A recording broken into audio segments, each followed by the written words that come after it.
doing it all over China, and I don't want to force you to take that online course, but after the semester, if you have some time, you can go and look at the video online.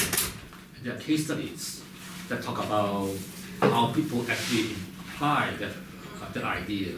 And there are actually 4 cases in China, all of which are in southern China, Guangdong, including Guangzhou and Shenzhen, and that's no accident, because the southern part of China is particularly entrepreneurial, and people are more brave in experiment with new ideas.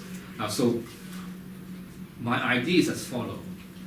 Even before we landed in those schools, students will have taken the online course, and I will be the online facilitators, helping them to discuss idea and also do the exercise. So they already fully have wealth of knowledge about land readjustment before we even arrive.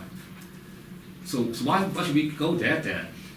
I don't believe putting the class online and people take it will learn everything. In fact, I was worried about people learn the wrong thing. It's exactly what I found by doing the blended learning class this semester. The blended is I have online segment and then also the regular in-classroom sessions. So we are actually doing, like, for the past 5 weeks, people are watching the video. When we meet, we discuss the content and clarify confusion and misunderstanding. Yes. When will the students have taken the MOOC? They Take the MOOC immediately before? No, they will. arrive? The MOOCs will be officially open in June, early June. So we should actually alert them to take the class immediately when it's available. Mm-hmm. And I will be the facilitator. I don't know, June something. Mm-hmm. So hopefully it's only 5 weeks, huh? So they should have taken. It's not enough time. When would we be in Chongqing and Qingdao? We start in Chongqing on July 3rd. 3rd. July 3rd. Yeah. So if they start from June, they can't finish the 5 weeks then. Well, they can, if they take it at their own pace, they can. Oh, I see. Yeah, so as long as it's not structured. Yeah. No, I want to be facilitated. I want to answer the questions.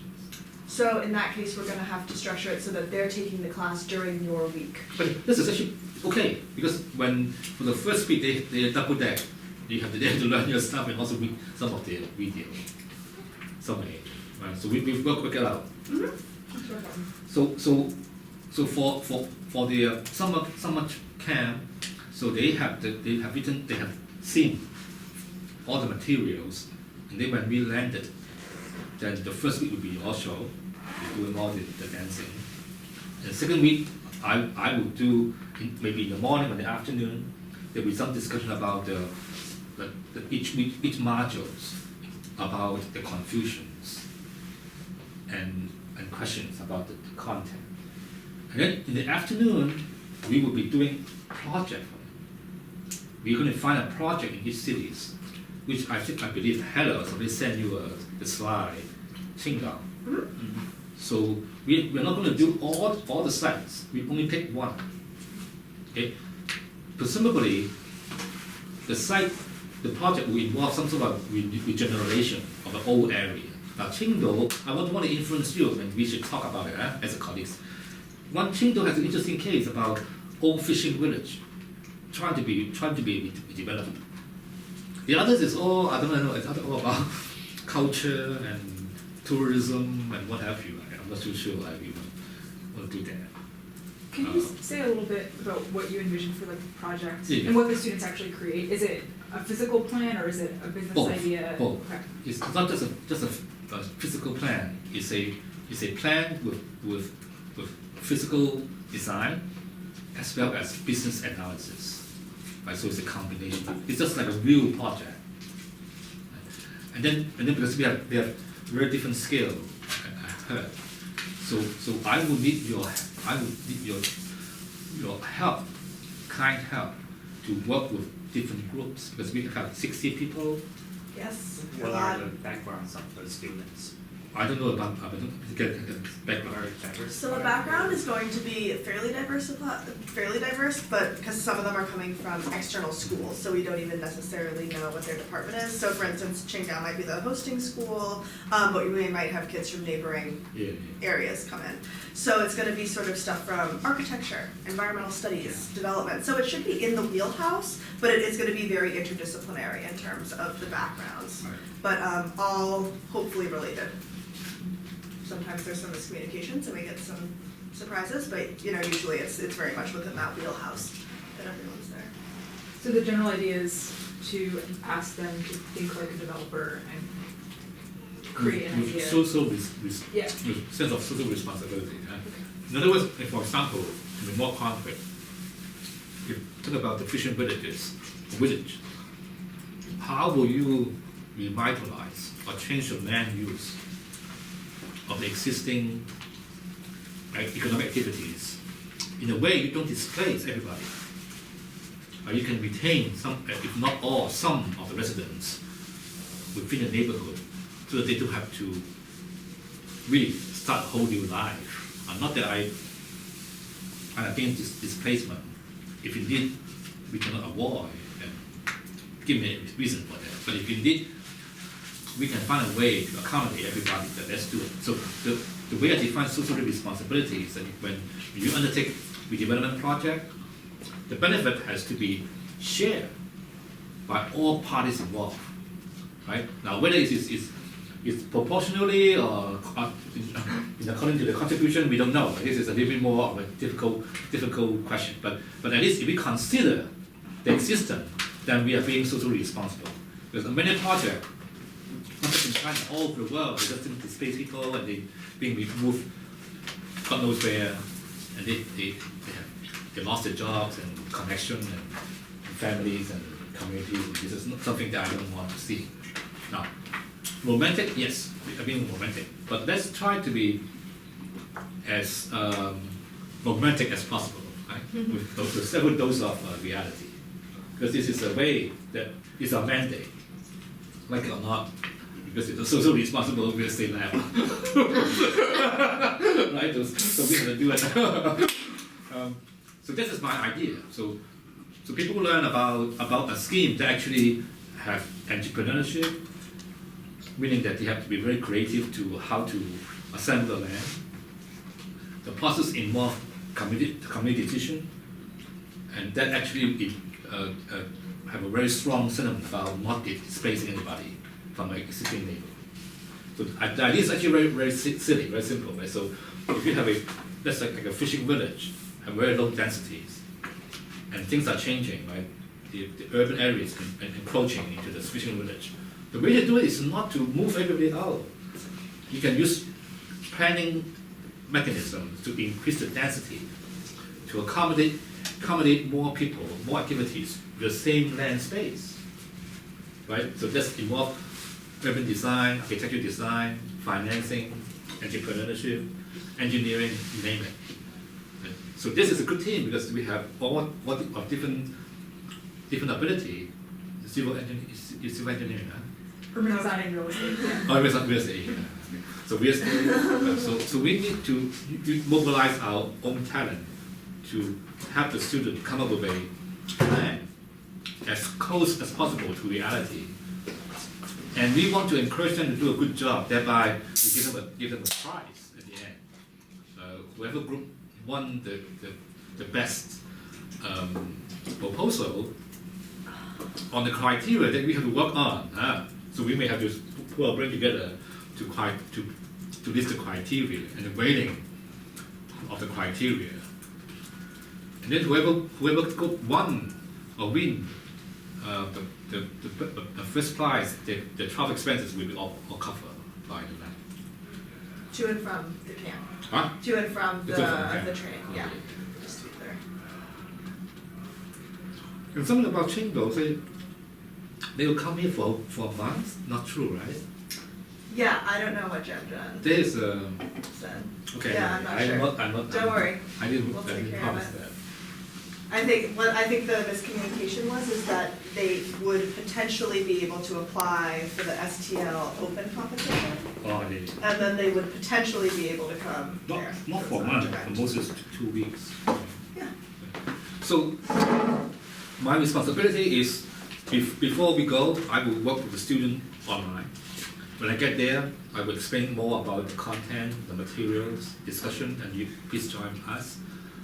And the videos are fun. The videos are not like me standing there speaking 30 minutes.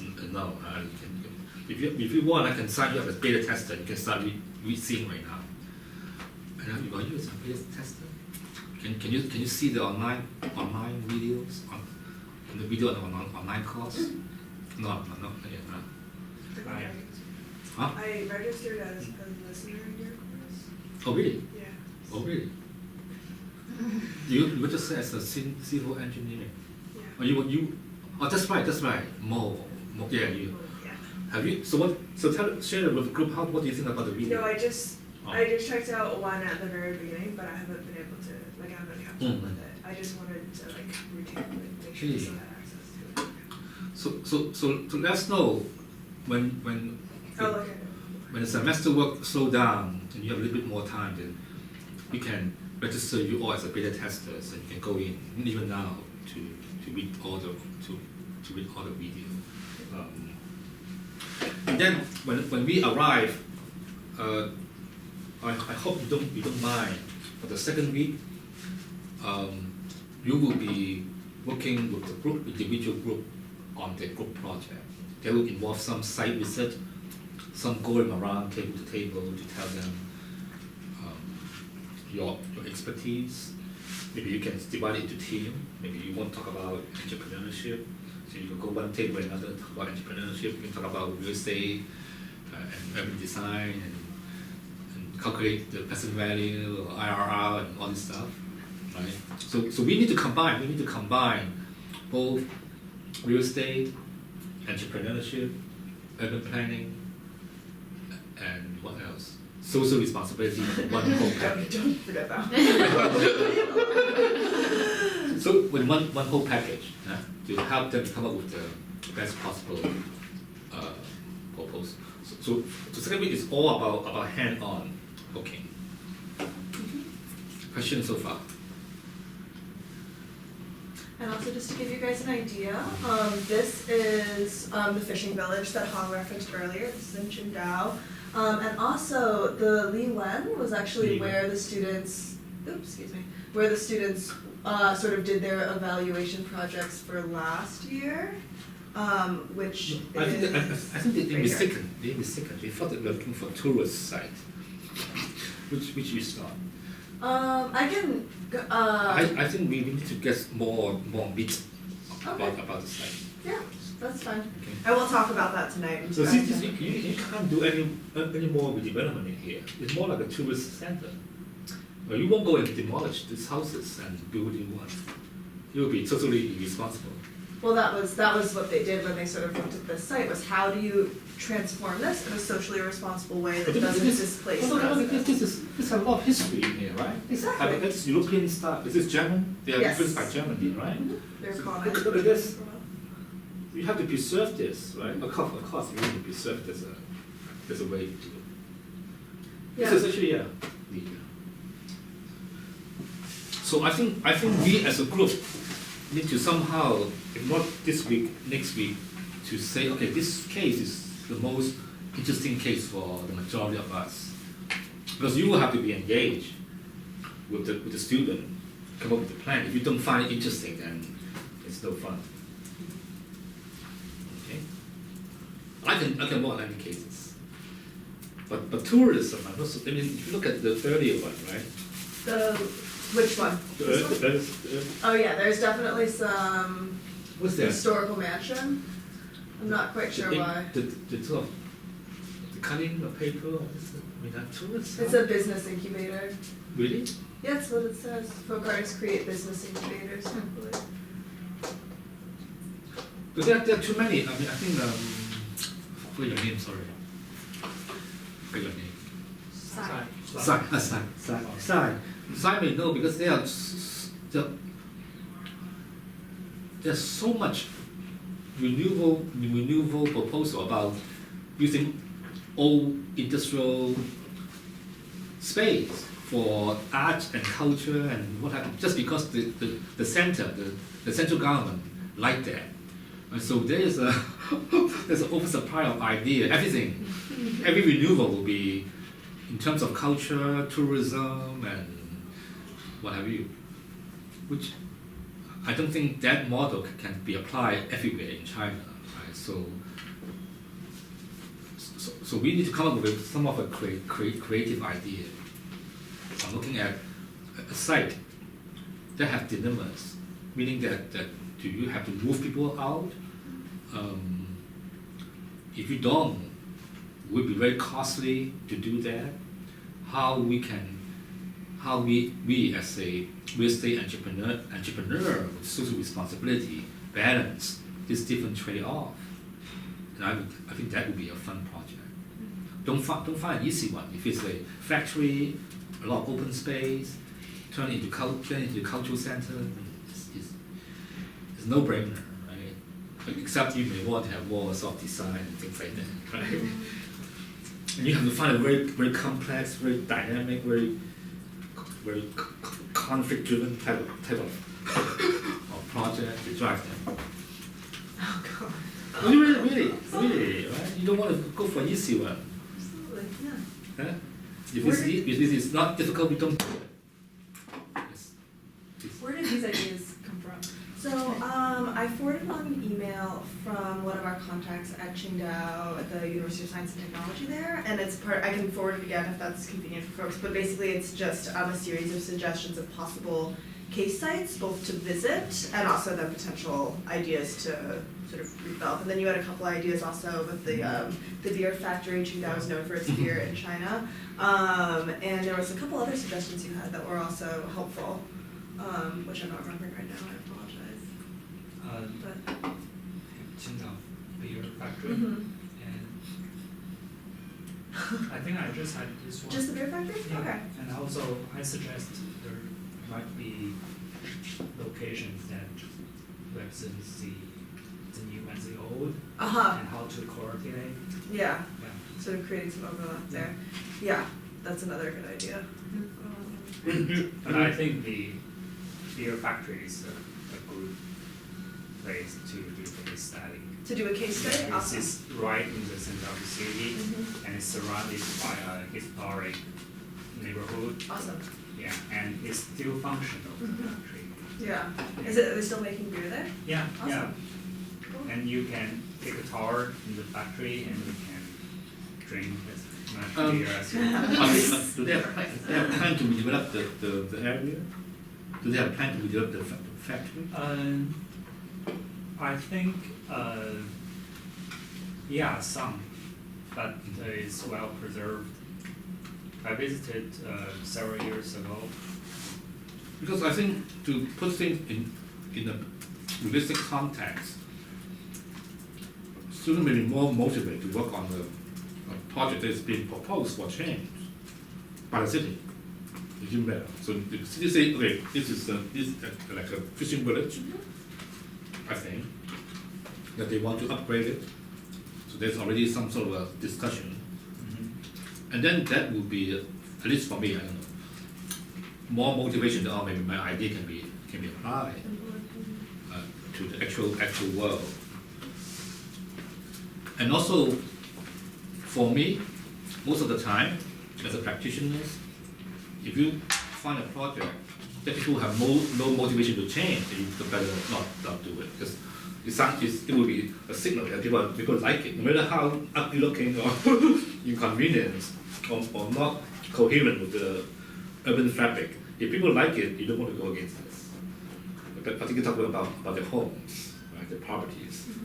So if people are talking about, oh, we want to change, upgrade it, there's no water or no sewer, then they have a problem, then we can go and solve it, or somewhat indicate how to solve it. Yeah, I just have a question around site selection.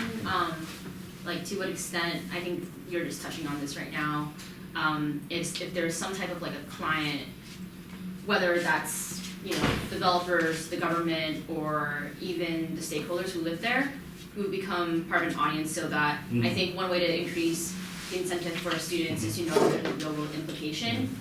Whether or not it gets implemented, there's at least like some type of an audience that it gets connected to. Right. But this is why I don't know what is the background of asking for this possibility.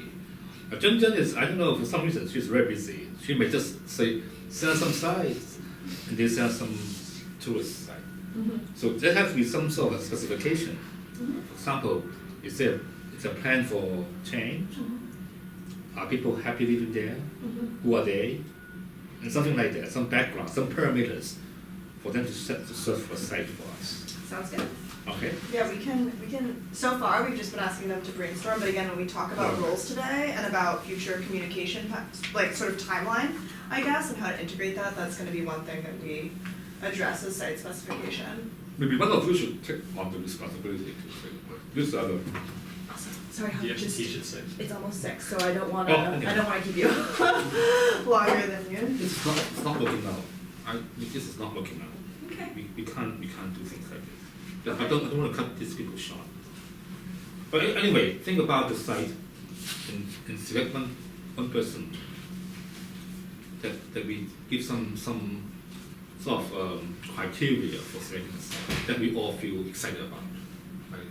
There's a client, there's a poor people living there, there's rich people fighting, something like that. Okay. Perfect. Thank you, Hong. Sorry. That's good. Sorry.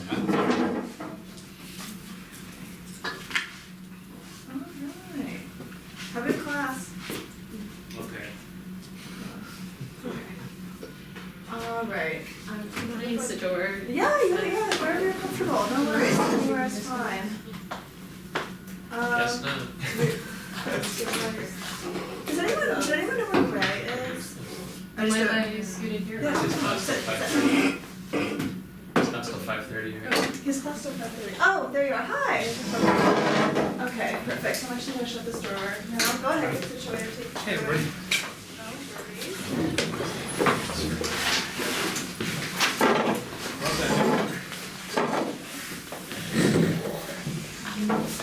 How's class? Good. Good. We're special economic zone, so actually fairly an eminent domain in China, or in India. Oh, interesting. Well, it's a class on China and India. Yeah. It's a comparative class, Oh, that's super interesting. and the professor has a clear bias towards China.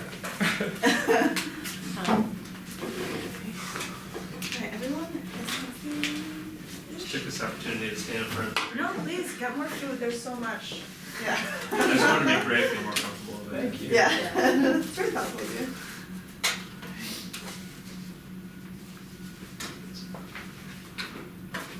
Perfect, so with any luck, we'll get out of here a little early today. That's the plan. I know you guys are all very busy. So first I wanna apologize that Han can't be here the whole time. The scheduling didn't work out. It was hard enough finding a time that worked for all of you, and Thursday evening was unfortunately the only time, so I do apologize for that.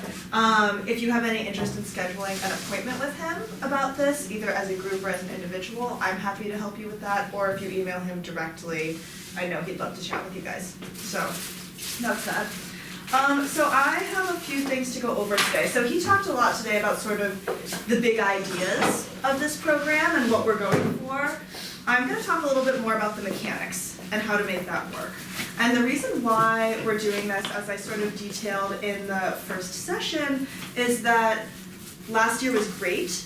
Students had a lot of freedom, they did a lot of really awesome things, and they did some things that also weren't the best, right? Not that anything horrible happened, but it was just, we wanna have a standardized way of approaching this material, and especially now with the competition element, we really need to make sure that everyone's getting, we're reaching everybody in an equitable way that sort of meets their needs, and we're assessing things properly.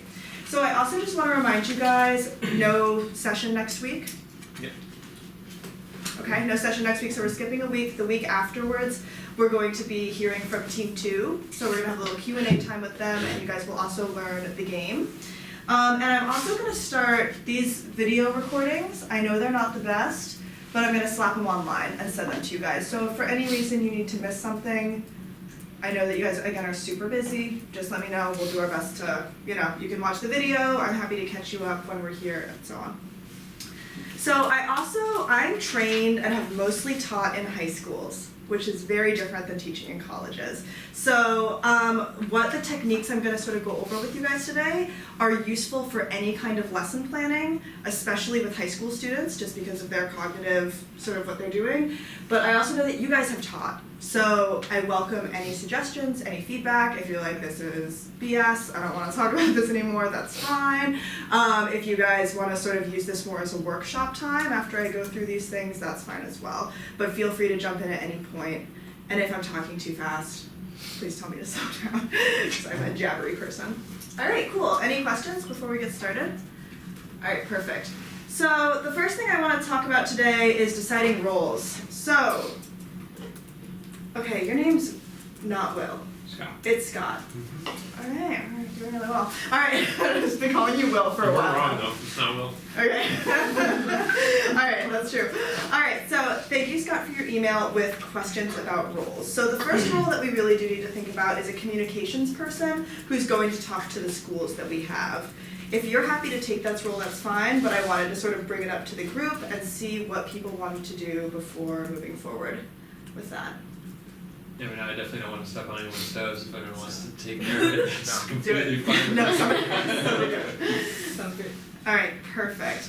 All right, so we're gonna try and sort of talk about, so you're gonna take care of that. That means I'm gonna forward you emails. I'll CC you guys just so you can see them, but I'll ultimately leave it up to you about how you structure that conversation, whether or not you're looping in other people or not, just so that you guys don't have a flooded inbox of that stuff.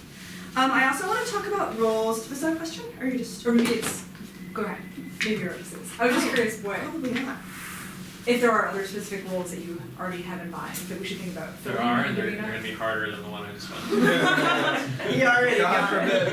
So I'm actually gonna kind of I have some ideas for roles that I'm gonna detail a little bit later. This is just kind of like an overall agenda for what we're gonna be talking about today. But then whatever other roles you guys think might be necessary, either in your experiences teaching or working in an institution, would be great also. So I have some ideas.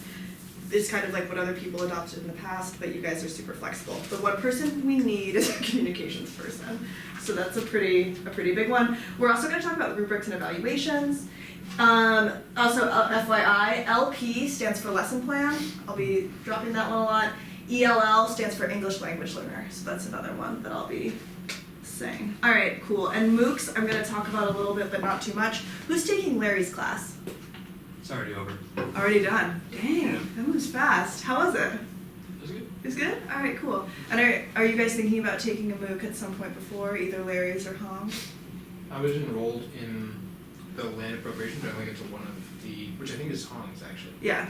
So I did 1 unit of it so far. Okay, awesome. So you're just kind of doing that on your own time? Yeah. More or less. Yeah, awesome. Perfect. Alright, great. So this is kind of what we'll be covering today, basic overall trajectory. So now we're going to talk about fellow roles a little bit. So the first big one is communications, right? So it seems like Scott, not Will, is going to be sort of navigating faculty right now. But we're also going to need to connect you guys with the SRREC, is the Socially Responsible Real Estate Entrepreneurship Club, that are student-run groups in both Qingdao and Chongqing. So they are a super valuable student network that's already kind of there, and you guys have an infrastructure base. So is anyone comfortable with WeChat or has any interest in interfacing with these students before this happens? I can do that. You can do that? Awesome. Yeah. Also, I highly advise everybody to download WeChat. Everyone have it? Not have it? I already got a group. Ah, you guys are amazing. That's Love you WhatsApp. guys. Perfect. No, we are. Which one We should get a is it? WeChat one. Oh, we should get a WeChat. Yeah, definitely get WeChat. It's actually a really amazing social media platform, but it's really great to familiarize yourself with it now. So if we can exchange WeChat stuff afterwards, I'll give you the group names for everybody. Thank you so much for being willing to do that. And the other one is the STL Lab Communications Liaison. This, as I mentioned before, is a big branding opportunity for us, so we're really asking you guys to help market the lab and what we're doing. And that really involves sending us back pictures of what you guys are doing, maybe a brief blurb so we can put something on Twitter. If there's a really interesting thing that you do, maybe writing up a short article. When I say short, I mean like 2 to 3 paragraphs, nothing crazy. Lou Men on the last day will talk about that more extensively, but that's something to think about, and it is a bigger role than people think it is. So sometimes it's good to have like 1 person per school or 2 people per school to help share that load. So I'm just planting that seed now. The next thing I want to talk about is the core teaching team. Is everyone comfortable talking in front of a room of people? More or less. Okay, great. Awesome. So if we could just go around really quickly, and we have 3 areas, right? We have land development and planning, social responsibility, and entrepreneurship. Could you rank your first 2, right? What do you think that is like in your wheelhouse, your content area, what you're comfortable talking about and designing lesson plans on, if you have to pick 2? I'll start. Yeah, I'm pretty comfortable with entrepreneurship, especially social entrepreneurship. Awesome. And it seems like if you guys are trying to create an entrepreneurial curriculum around some type of a hackathon or a business plan competition, I've done a lot of those. Awesome. So happy That's with great. that. Perfect. All right. Yes. So similar, I say entrepreneurship is number 1, and we can talk about this later as a group, but in getting into this, like I've spent a lot of time with Bill Alette as well. I just dropped by because he's got a whole bunch of stuff. He just wrote a new book that's a workshop. Awesome. The old book he has, I think he told me it's translated in Chinese actually. Great. There's no way we can do 24 steps, which is like the thing, so I think for entrepreneurship we might want to pick 1 or 2 if we wanted to do that for part of it, but so that's kind of like what I'm thinking in my head, and the other piece is social responsibility. Great. I feel very comfortable with. I'm doing one of the classes in TA now, so. Perfect. So it seems like you guys are very much an organic team, sort of to sort of develop lessons around this, talk about it, you know the content well. Awesome, love it. 2 areas that you're comfortable with. I think the 2 except entrepreneurship, because I don't Okay. have any entrepreneurship experience. Awesome. So social responsibility and Yeah. planning architecture, built environment. Mhm. Awesome. That's great. Same for me. Awesome. Perfect. Another team. Love it when this happens. Yeah, go ahead. Probably more. Well, there can only be 2. You guys are gonna have to fight each other. Just kidding. A little bit more comfortable with like the architecture sort of development design Awesome. side. Mhm. And then so I've never really done anything I've never really done entrepreneurship, but I've taken courses, and also last over IIP I went to Israel to teach like entrepreneurship. So Awesome. I Great. haven't done it, but I have like slides and sort of like games and things. Perfect. So there's some that I- overlay here Yeah. for both of these. Perfect. Thank you so much. That's awesome. Yeah. I would have ranked them planning, social responsibility, entrepreneurship. Perfect. All right, great. So this is awesome. Again, you guys are like a super like powerhouse group. A really competitive sort of selection process this year. So now that you guys have sort of identified who's who, I would just suggest taking a few minutes at some point, maybe after this session, to make a time where you guys can sort of meet and hash out the ideas of what you want to do. So does that make sense? So that's in terms of teaching team. You guys can decide who's going to lecture content, who's not. I really also want to impress the importance of floaters, right? So basically what happens, I noticed this in the previous sessions, is we would lose students whose English language capabilities weren't necessarily as advanced as some of their colleagues. So it's really important to have people essentially checking for understanding, right? So when you go around the room, you'll be like, oh, how's this, can you tell me what you're doing or what you're working on? It doesn't have to be, and some people just are gonna check out because it's school and that happens. But be sure to do that. So a floater at any point is good. So if 2 people are talking, 1 or 2 people just wandering around the room to check. The other thing is social emotional presence. So one thing that the students told me last year, which I thought was just the sweetest, is they wanted more one-on-one time with the MIT kids. Some of the students talked about feeling shy and nervous, so the more that you're present there and supportive of them, the more they'll appreciate it, and the more they'll feel comfortable with you, because some students felt like they sort of got gypped, right? And it was the louder kids who got more time with the students. So just be sensitive to that. They're shy, some of them, so be present to that. Does this all make sense? Yes. The floaters, do you see more as translation help or subject matter help, or both? Both, right? So there might be an issue where you do need explicit translation. Sometimes it's just the translation needs to happen within the content area itself, which might just require a little bit more work. And we'll talk about what that is. And English is my first and only language, so I know we do have some multilingual people here. So any feedback that you guys have on this would be helpful. All right, so what I want to talk to you guys about next are unit objectives. Does anyone know what a unit objective is? Have you heard this term before? What does it mean?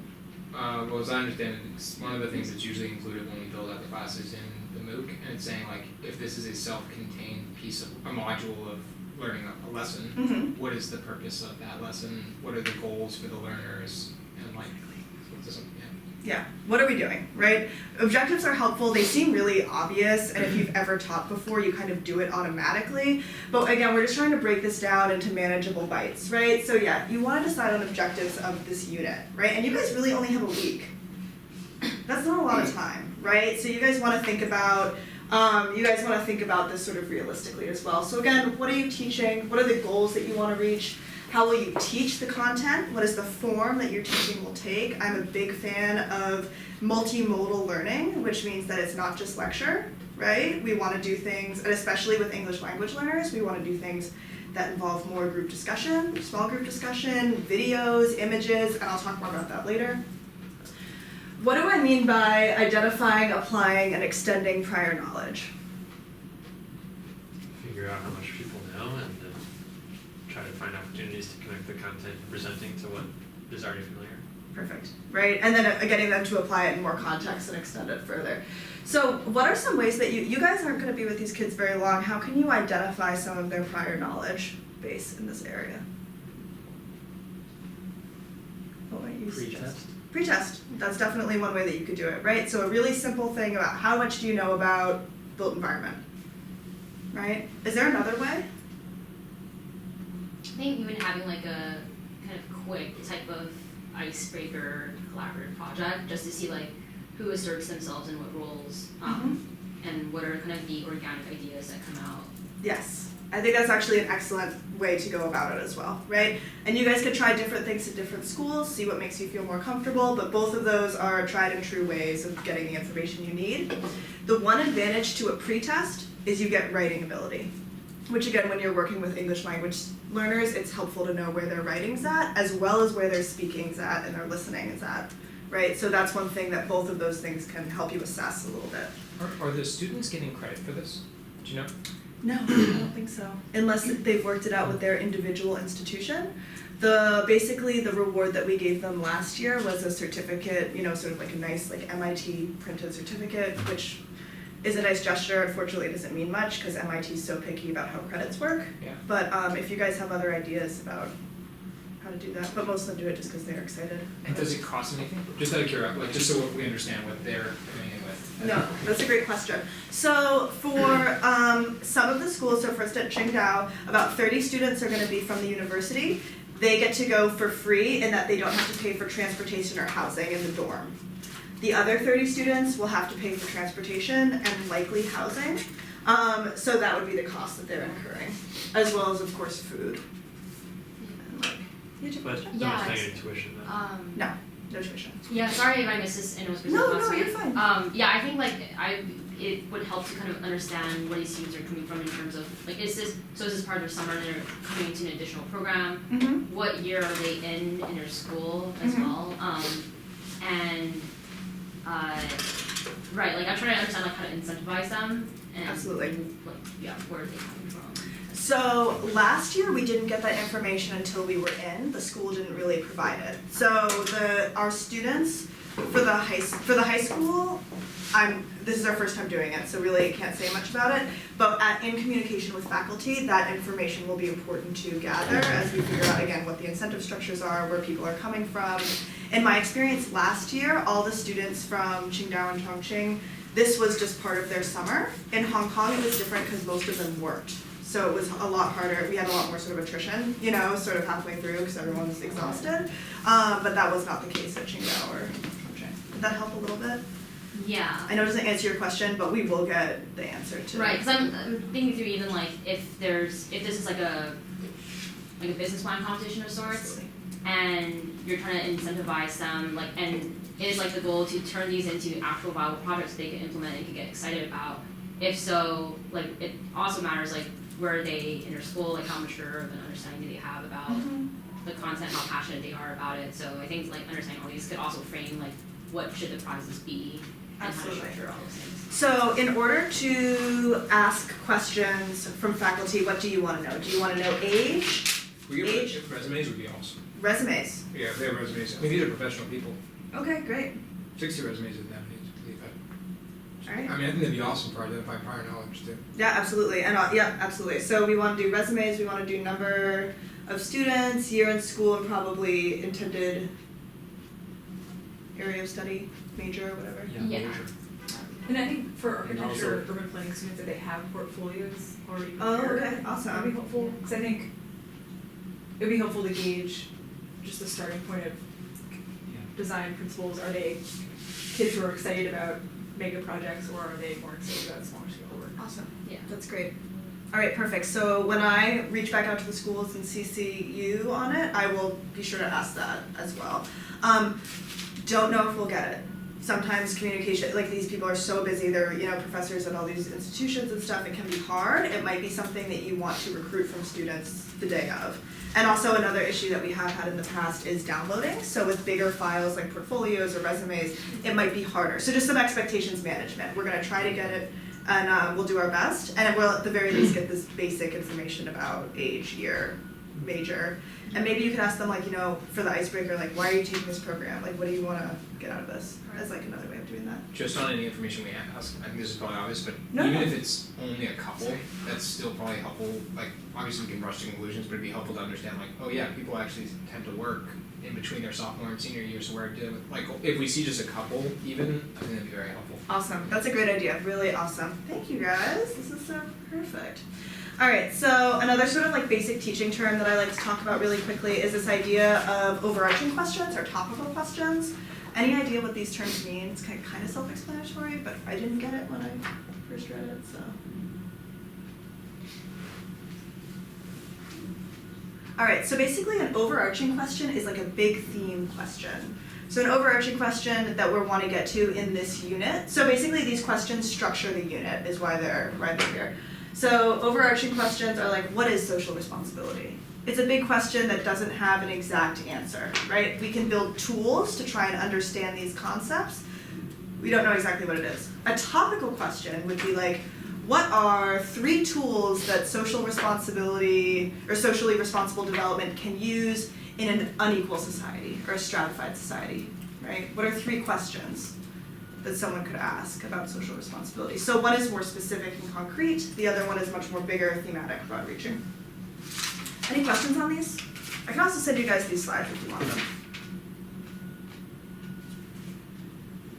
Cool. All right, so I just wanted to, I'm a super visual person, so what I did do is make these little calendar plans for you guys, right? So this is when I was designing curriculum, like back in the day, I would write out my unit plans, and on here you'll see, I basically have a unit description, right? What's the unit about? Topical questions, so what are, again, there's more like sort of the mechanics of it and the overarching questions. And then each of them have something that you can do on the day. So you have, what's the content you're covering? What's the strategy you'll be using to teach? Are you gonna lecture? Are you gonna watch a video? Are you gonna do small group discussion? What's the assessment method that you're gonna be using? And homework, which isn't really necessary. It can be if you want it to be. Again, you guys know a lot of stuff, so you might want them to do a lot of things. But that's kind of that. And so when we do this final unit plan presentation in a couple weeks, May 5th? Is that the last day? Do you guys remember? May 4th. May 4th? Awesome. So on May 4th, when you guys are giving a presentation, you don't have to use this tool, but if it's useful to you to demonstrate to your audience what you're planning on teaching and what your layout looks like, it could be useful. The other thing I wanted to give you guys as a more grounded example is Elise, who you'll meet next week, made her own sort of unit plan outline. And I'll hand this out to you guys and we can sort of talk about it, as well as questions come up here. So I'm gonna take a couple minutes to look at this and we'll figure out if there's any questions before we move on.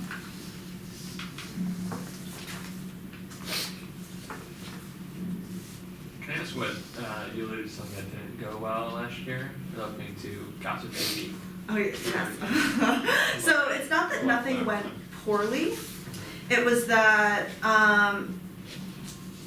basically there was a lot of disjointedness. So we would have a group that, again, like you, very strong students who were really good at entrepreneurship, planning, and social responsibility. But they couldn't make them talk to each other, right? So without the cohesion among these ideas, if you guys don't have overarching questions that sort of mesh these ideas and topical questions that can help explicate how these ideas interrelate, the unit becomes lost, right? And then it's just like a bunch of people talking about, I'm good at this, and this is how you do this, and it kind of defeats the purpose. Does that make sense? Yeah. All right, so as you guys look at this, does this make sense in terms of like sort of a general calendar? We provide breakfast as well. The students, the breakfast I think was just sort of in there for her own edification, but the students will be on there for, remember to eat breakfast. Yeah, please remember to eat breakfast. Yeah, and also one thing you'll notice, you guys, lunch. This is one thing we did not know when we went there. Lunch is longer in China. Students tend to like to nap during lunchtime. So lunches originally we had an hour and students were trying to push for 3, we compromised it 2. So just FYI that is, I mean, I love a midday nap, so I'm like super down with this. But just so you guys know, I'm thinking about that now. Alright, so feel free to use this. If there's no questions on this now, just use this as a reference point. This again, or something like this, is super helpful when you guys are presenting on your last day. Alright, it's just helpful for us to know. Alright, great. So the next thing I want to talk about super fast are lesson plans. Lesson plans, we want to be outcome driven. Any idea why? We want them to be directed towards a deliverable. Why would we want that? I think it both helps us to check whether people have learned, but it also gives them a way of seeing what they've accomplished. Ta-da! Exactly. And it also, it's about their skill development, they can see what we accomplish, and it also standardizes information for us, right? And I'm going to talk about rubrics in a little bit at the end. But yeah, so basically I suggest writing student objectives or lesson plan objectives like this. So using a video, right, students will be able to name 5 parts of a business plan. Or a business plan pitch. So one thing I did last year, we were trying to explain a business plan and there's some sort of disconnect here. So I go to like my favorite thing ever, reality TV, and I find a Shark Tank clip of a business, and of course that's not real, right? But it's a way to demonstrate the elevator pitch, and I found it on essentially like the Chinese version of YouTube, and we watched it and it was subtitled, super helpful. Right, and it's 5 minutes of your time. I suggest finding things like that that'll just help you communicate these sort of more like, they're ideas that are like harder to sort of explain clearly, and a video just does the part of it, right? So that's super helpful. Again, we want to integrate site visits into objectives. We'll talk more about that in a second. What are some potential classroom activities that you guys have tried and liked in your experiences as a student and or as a teacher? Besides lecture, because that one's boring.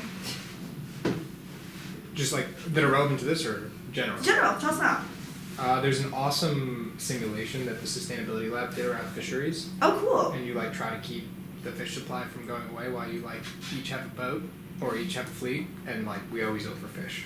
It's tragedy of the commons. It's awesome. That's awesome. It's exciting. Is it, so it's kind of a game? There's Definitely a game. Yeah, competition aspect. Yeah, but it's a sad game. Yeah. Awesome, great, games, super awesome in classrooms, people love them, I love them. Anyone else? I found that like it's easier to keep them engaged, like if you lecture a little bit and then ask them to like try something. So then we actually did part of our lesson plan in January was an elevator pitch, so then we taught them what that was and showed a video as well. Mm-hmm. And then we asked them to like say it to the friend and then switch and say it back. And Awesome. then we picked some volunteers to like come up to the front and give it and just stuff like that. Awesome. So yeah, applied learning is great for anybody. And also one thing that I think, you know, for me, I can kind of be shy in a classroom in general. So having the opportunity to practice what I'm going to say before getting called in front of the group is super awesome, right? And I think that's also especially true for English language learners who are less comfortable speaking in front of a group. It's a great opportunity for them to practice what they say before they're going to say it. And you get to be like, okay, did what we teach you make sense to you, right? Did it speak correctly? All right, awesome. Anything else? I think one of the things that Han was mentioning earlier is like by nature these like problems are multidisciplinary. They consider many different stakeholders, and I think one of the best exercises that I've done, if any of you took Larry's like EPP intro, or I think he may teach this also in negotiations, is he did a role play simulation where everyone is like assigned a certain role in some type of like, for instance, it's like, you know, large corporation is trying to develop like some office in this like, you know, pristine land where there's farmers and stakeholders and all this stuff. And for like an hour you play your role. Awesome. And then you really see like how these dynamics unfold. Awesome. And I thought it was like a super engaging way to put yourself in shoes that you would not think about. Absolutely. So yeah, Larry's developed a few modules and simulations for that. Awesome. So that's a great tool to use in terms of what Larry's offered, but then also the just role playing in general, right? And role playing is great because it also accesses debate skills, right? Because you're forced to take a position that you might not usually take and defend it, which is just a great learning, you know, thing to have. All right. So Ilis, you guys are awesome, right? Reflection is good if you have kids sort of journaling or talking to each other in small groups. The case study, of course, that we're doing. Story mapping basically means, and this is more for the MOOCs, but it's tell me what you saw and then apply it in a story, right? Like basically storyboard this MOOC for me, right? Or this particular event for me. Comparing, contrasting, mind map, which is basically when you just sort of generate ideas around what a particular idea is. Peer evals, role play games, general problem solving, debates, and of course lecture. So I also, again, visual learner, I printed out some of these for you guys also. These are sample lesson plans that just might help. Again, I know this might feel super elementary to some of you guys, so we apologize. We're just trying to make sure that all of this is as standardized as possible. But this is sort of a general outline that I would use and that is sort of generally accepted among teachers, at least in the United States, to construct lessons, right? So the difference between, just to be clear, the under Roman numeral 3, the lesson roadmap, there's an outline, which is basically where you just give like a 1 or 2 sentence description of what you're doing, and the summaries and details is a more detailed breakdown of what that activity is, right? So if you're playing the game, it's what are the rules of the game, right? How do you play? So again, no pressure to use it, it's just a thought. And to give you guys an idea about how this fits into the unit plans, you might have several of these lesson plans for one day in the unit calendar, right? So depending on how many lessons you're teaching, this might be used more than once. Does that make sense? And again, no pressure to use it. One more quick question. Please, go ahead. We sent us the templates electronically. Of course, I'm more than happy to. Yeah, absolutely. Yeah, so I'll send you the templates electronically, and I'll send you Elise's as well, so you have just a copy of that. Is there anything else that you guys would want electronically from me right now? If you have it, I'd be fascinated in how we're marketing this in China, so we know what we've told people. Oh, you do think like a businessman, sir. I don't have that, but I will ask. I know most of it right now has been through contacts that we have, because we basically were aiming to reach out to schools. The lab's mission, when it was first sort of conceived, reaches out to like basically 2nd and 3rd tier cities in parts of China that are not as sort of, I don't really know what the best word is, but basically not 1st tier cities, right? So we want to sort of decentralize sort of like knowledge and affluence to these other places a little bit more. So in terms of the networking, most of it has come through individual contacts from like Hong or Jen, Yep. who have a lot of contacts there. I don't think we've had like any sort of bidding or lottery. I mean more though in terms of like, are we telling them like MIT sure. students are coming to teach you how you can become a first tier city and not script develop? Like, what's the actual thing that we're telling them that we're gonna do? I will ask Jen about that, because I'm never the first point of contact or the network person, but I'll get that information for you if she has it. Okay, great, and I just need to electronic templates. Alright, perfect. Alright, so the last thing that I want to talk about before going into ELLs really quickly are evaluations and rubrics. So, I love a rubric. They're just the best. But basically, what happens when we design a rubric? So basically, this is the big rubric that I'm imagining for the competition element, right? So for their business plan development model pitch, right? You want a rubric that is clear, that has measurable outcomes, that are about like what students have created, right? We don't want this to be like, okay, we like you, so we're giving you this. So when we brainstorm, what are some domains or areas of assessment that you guys might use for a business plan from all of your diverse backgrounds? What would you look for in a business plan? Pitch. Persuasiveness, Okay. detail, Okay, awesome. clarity, presentation. Team cohesion, awesome. General presentation. Anything else? Feasibility, A level of innovation, differentiation. awesome. All right, Applicability. applicability, awesome. Applicability. What was that? Relevance? Relevance, great. Is that the same thing as applicability in Yeah. real estate development? Yeah, I'm not thinking of it as a technical, just. All right, perfect. So this all sounds great. These are awesome. They're also really confusing, right? Especially for me, I'm not familiar with these terms. I don't know what it means. So what is best is that as you guys design your lesson plans and your unit plans, think about what you're teaching. Are you teaching those things? Are these words that come up in your lessons, are you teaching students how to present in a particular way? What does team cohesion look like, right? And then also you want to have these things, again, team cohesion is kind of subjective. So how do you objectively measure it? And this is where rubrics are really helpful. So does it mean that every person participates equally in team cohesion? Does it mean that, I don't know, what else would team cohesion mean? How would you quantify that besides a feeling? I actually don't know.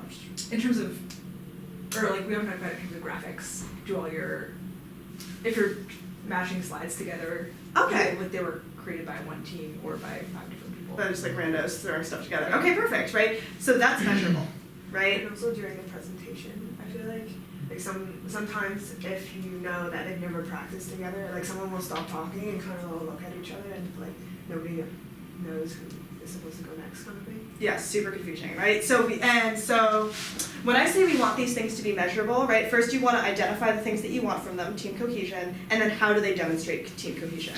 It's PowerPoint slides that all sort of move together nicely. It's people sort of looking prepared, right? So that they look at their notes minimally, right? And that can also be hard, again, for the population that we're working with. So I just slapped an example up here. I made my students do like a PSA, like a public service announcement about something. But you'll see, this is what I kind of wanted from them. I wanted this campaign product. I wanted them to students create an original, accurate, and interesting product that adequately addresses the issue using 5 or more rhetorical strategies discussed in class, right? So I'm saying, I want 5 of these things in an interesting way, right? So that's kind of, and again here, right, brainstorming. Students identify more than 4 reasonable, insightful, and possible solutions to encourage change, right? So there's a number value here, right? And some of it is subjective, it's never gonna be perfect, right? But we wanna make it sort of as measurable as possible. This I made on a super helpful website called Ruby Star, which I will email you guys the name to. But it'll basically, you input the categories and it'll generate a rubric for you, right? Have you guys seen rubrics before? All right. And again, it's not something that you even necessarily have to stick to while grading, but if it's a guideline for them, so when they're creating something, they have something to refer to, it's helpful, right? And it says at the end, like, additional comments at the end.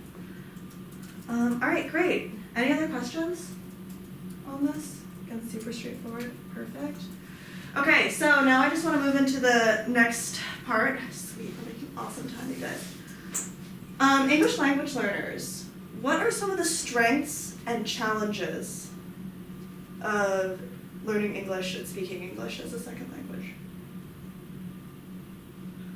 Having a limited vocabulary, Absolutely.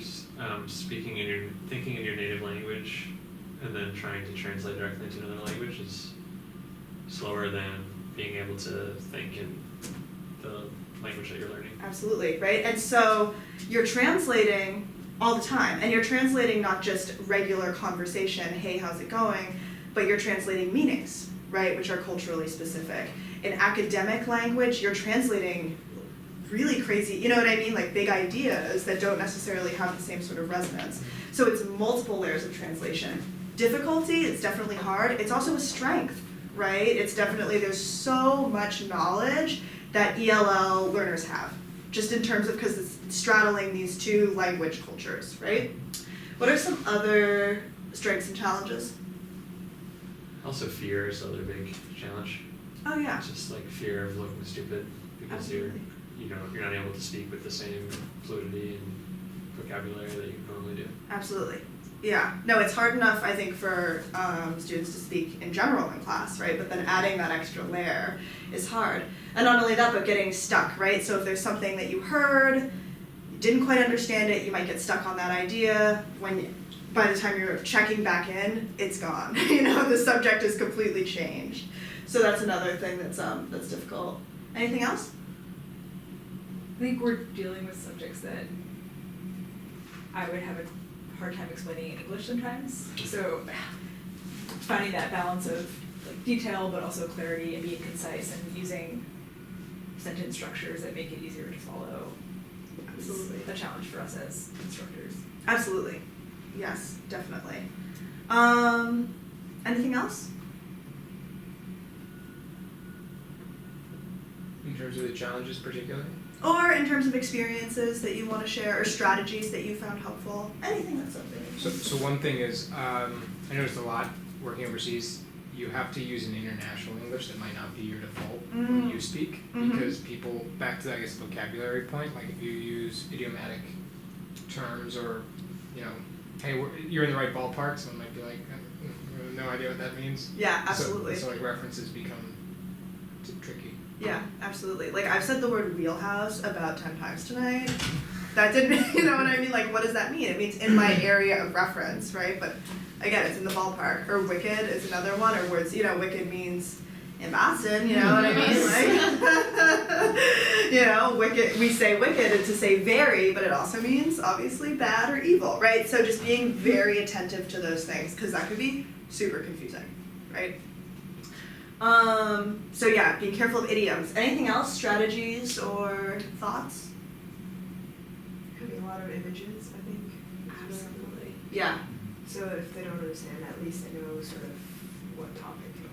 Yes, absolutely. And I'll talk a little bit more about classroom layout in a second, but that's exactly right, right? Creating, and this is what I mean by multimodal ways of learning, right? So it's not just visual, seeing the written word, it's seeing the picture, it's doing something with your hands or doing a role play, right? Doing something that gets the body involved, because that's how we learn language, right? It's embodied, it's something that we sort of express both with our hands, right, and our bodies, and also with our mouths, right? So thinking about language as multi-domain, right? And there's different ways to teach and access language. And the reason I'm hitting this home, or trying to focus on this, is that again, last year students said one of the reasons they took this class was to practice their English. So we want to make sure that they have that opportunity. We want to make sure that it's part of that learning experience. And also that we're not losing anybody, right? Because some people, when they check out, right? So we don't want to lose anyone in that. Cultural context, I mentioned this earlier, being aware of something like lunchtime being longer.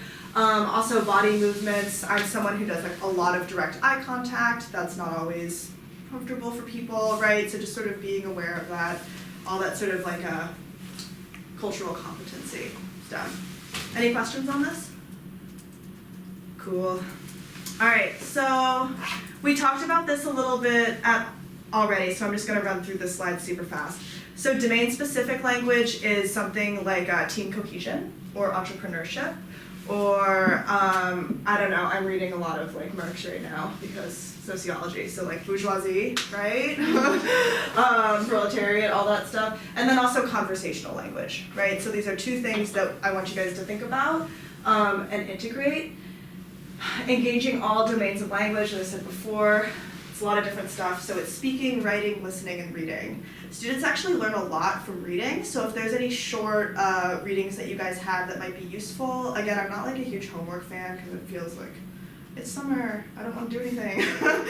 But if you have any short readings that might be useful, always good. Multiple modes of input output I've already talked about. Assessments, pre-tests we talked about as well. I'll leave that up to you guys. Oh sorry, go ahead. Do you expect it'll be easy to find printers and things if we wanted to make a handout to give everyone a page? That's a great question. That's going to be another question from the communications person.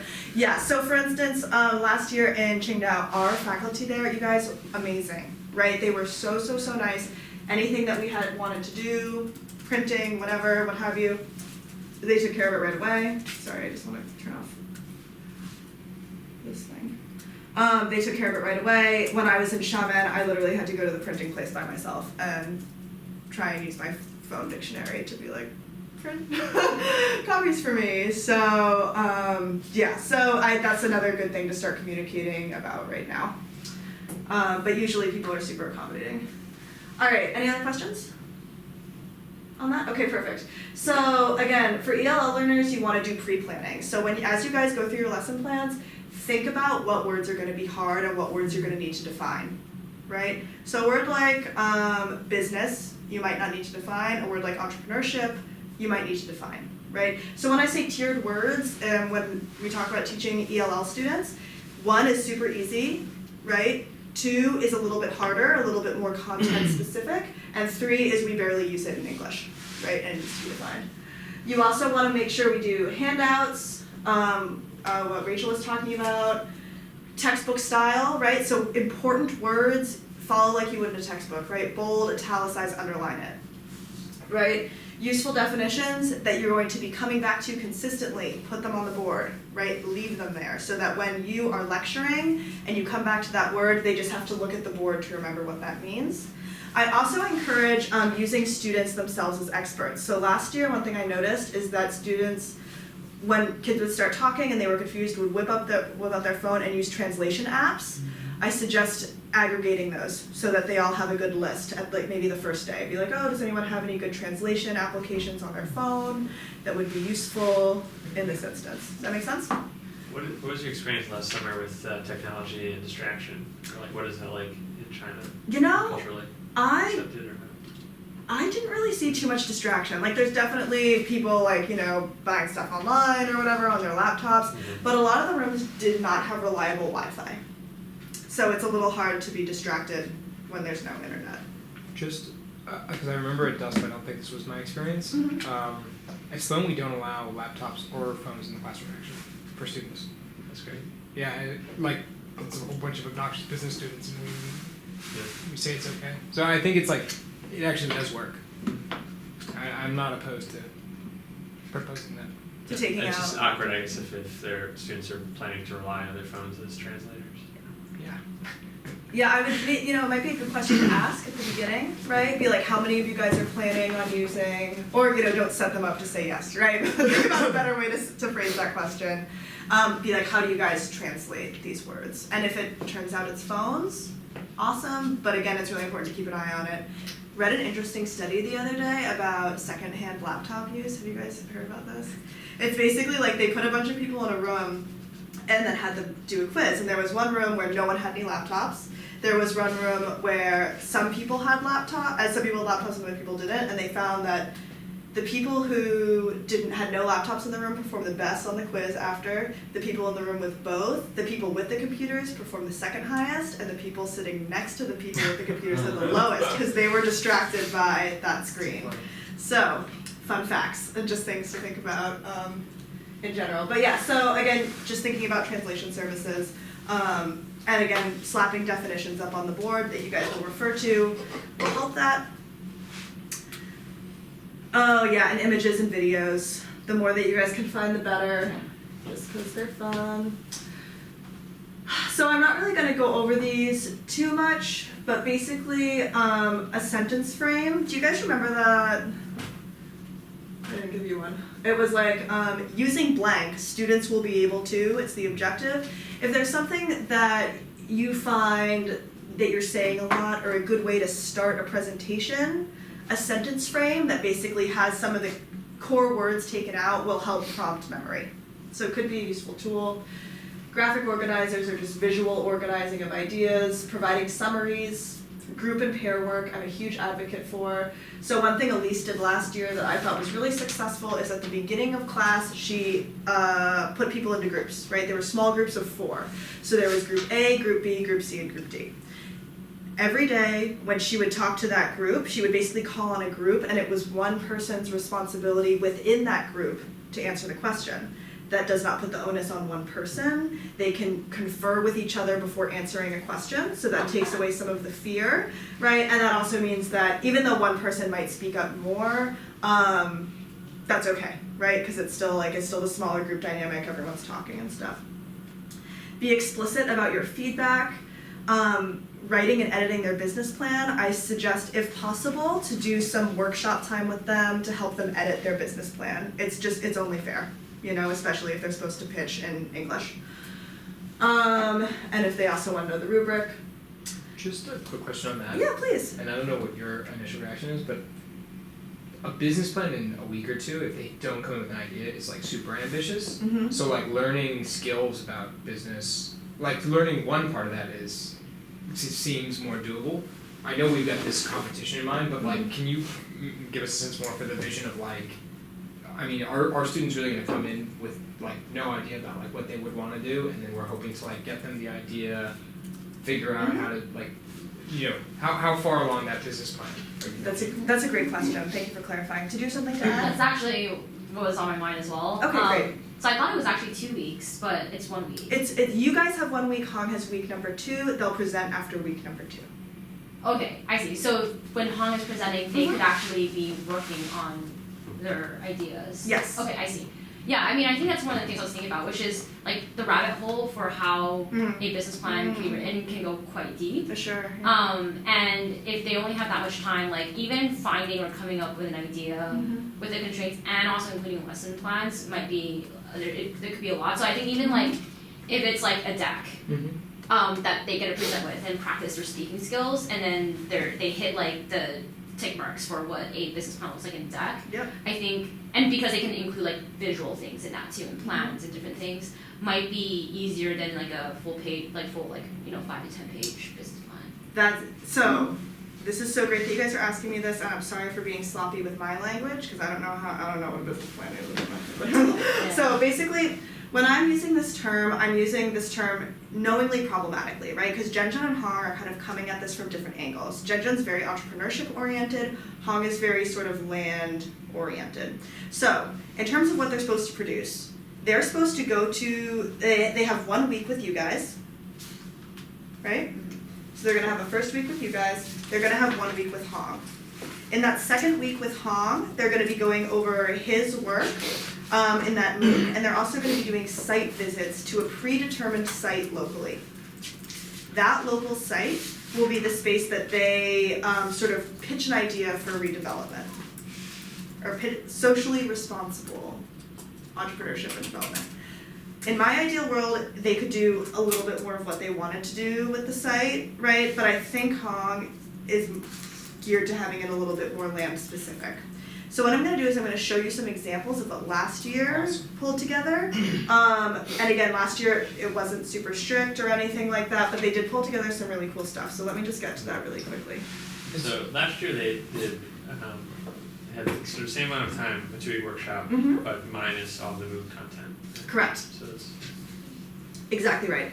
And so Elise actually, and Team 2, Wendy and Wei, and you'll meet them all, next week, or the week after next week, that's what they pulled together, which was actually a pretty solid coverage of all of the areas, right? So they didn't have the MOOC content, they didn't need to use words like land readjustment because Hong's MOOC wasn't a part of it yet, and that's what Hong's MOOC is on, is land readjustment.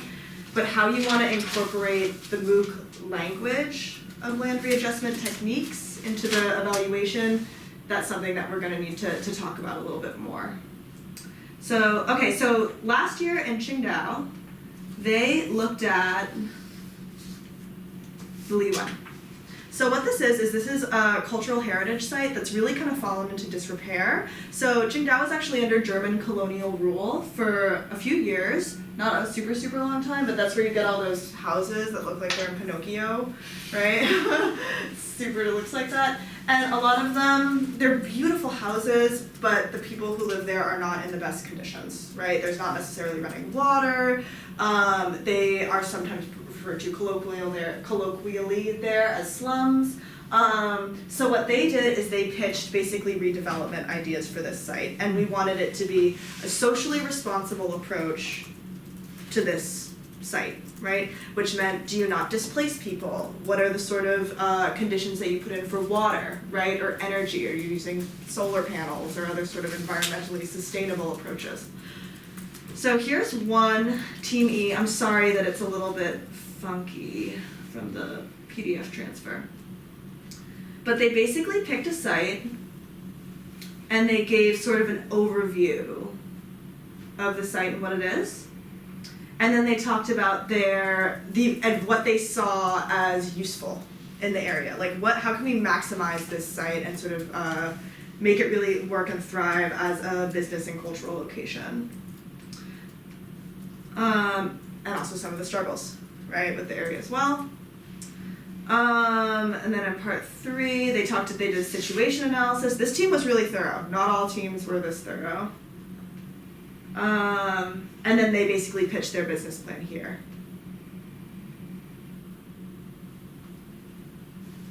So it's not super thorough, right? It's not like the 5 or 10 page business plan that's super technical that you guys had imagined. It was more of, they were trying to basically create a compelling pitch, is probably a better term. And I'm realizing it is very much like a site redevelopment. Yeah. Gen might feel a little bit differently about that, but that's what I think Hong's aim is to identify a site and make it happen. I'm happy to send you guys these as well if you'd like to look at sort of what students pulled together. Again, it's super great. And they talked about the government and community benefits. God, they really did a really impressive job here. This one girl, Zoe, was on this great. She was awesome. Also, I totally encourage you guys to do like karaoke and stuff. Super fun. The students love it. It's really great. And then they made this place called Walnut Music Restaurant. Right? And other people did an oxygen bar, which is like all like, it's like a tree. I don't know what any of this stuff means. I'm too old for this. Did we, like, just to, I guess back to the objectives piece? Sure. Was the idea to have it be a feasible business from a business standpoint, or were we caring more that they understood that social factors should be included in thinking about these things? So in this round, it was definitely more of the social factors thing. For the next one, what you guys are designing, I just basically want to see a rubric that lines up with your stated objective. So if you want them to produce more of a business plan related to this, that's your guys' course development, right? Again, I encourage you guys to think about all the things that you suggested, like feasibility, right? Accessibility, time, right? How are we gonna make this work? But that's kind of on you guys, right, to design it. So this was very much in line with what Elisa's objectives were and with the sort of original, more nebulous ideas. But as you guys develop a program, as long as it's cohesive and the rubrics fit, it's site-directed, then I think you're in good shape. Did that help clarify Yeah. some of the questions? Okay. I think I'm just I'm thinking through some things. Absolutely. I think it's interesting because the concept is really fascinating. You're taking you're trying to do social enterprise and then also real estate or land development. And I think both of them are they could go very deep in the rabbit hole, and so you kind of try and combine it to a super fascinating thing to do. I just wonder it's in his question of which to focus on, it's so much to juggle new business terms and all these things, and it's also so much to learn planning and real estate. So I don't really have a directed question about that, but I'm trying to think through it seems to be a very exciting and ambitious undertaking to try and do both, and I wonder if there's a way to maybe focus, like if students rather learn kind of the business side, like can we gear it towards that? And then if there are students that just wanna like learn about like real So estate, interesting. yeah. Yeah, so that's a great question. Agreed, it's ambitious. In terms of students self-directing it, that one thing that makes me nervous is that how are we gonna create an assessment that measures them all against one another?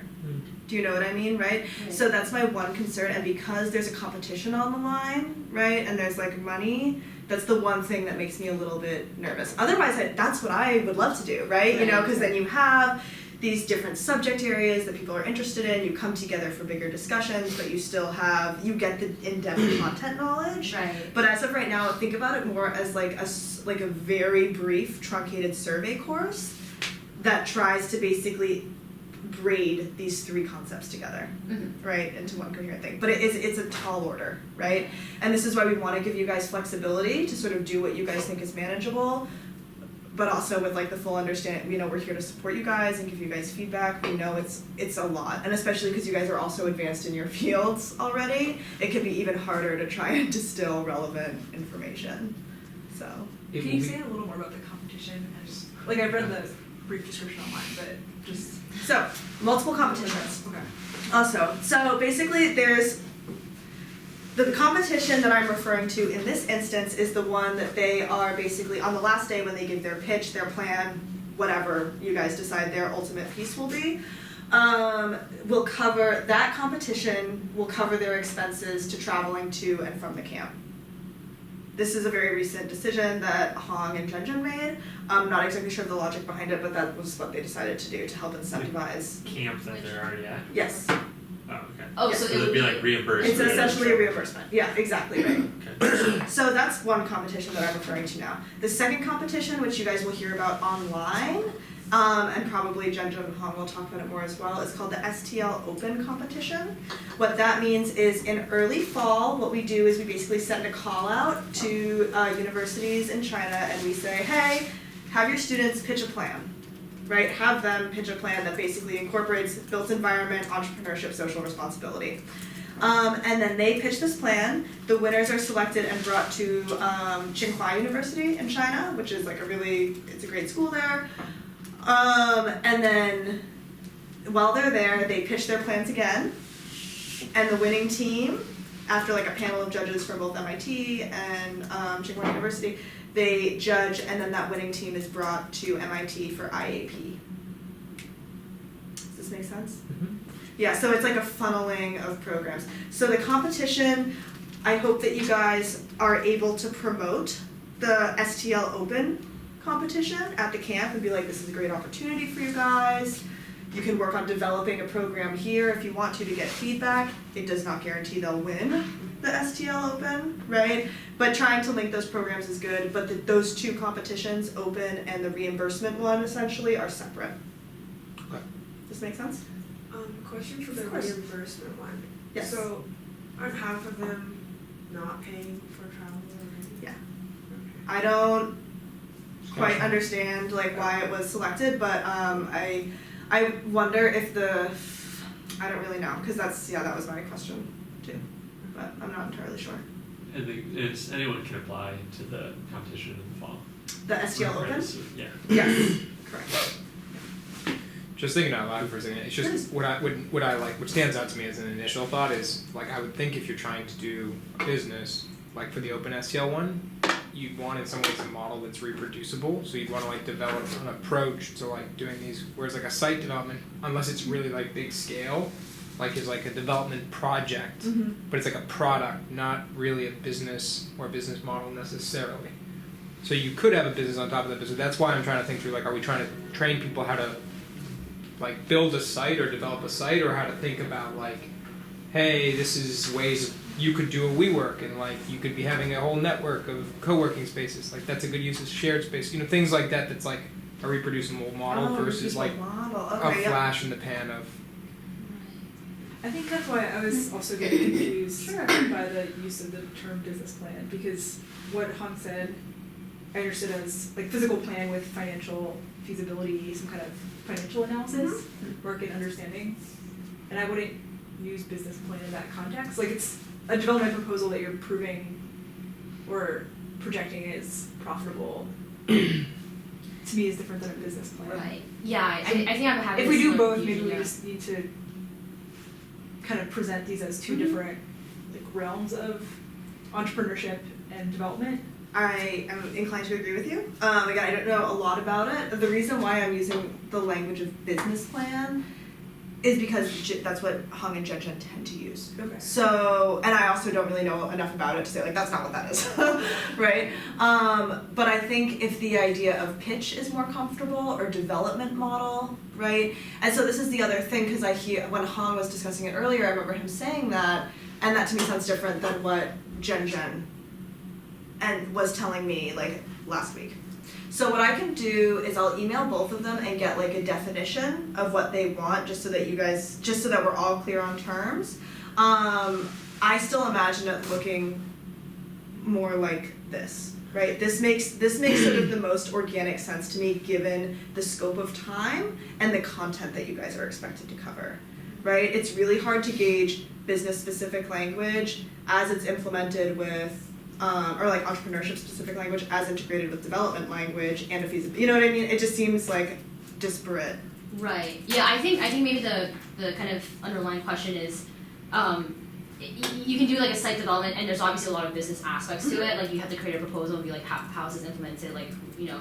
But then there's also, if we're talking distinctively about like trying to create entrepreneurial like a venture, then generally it has a implication that it's a bit site agnostic because it can be replicated into many different contexts.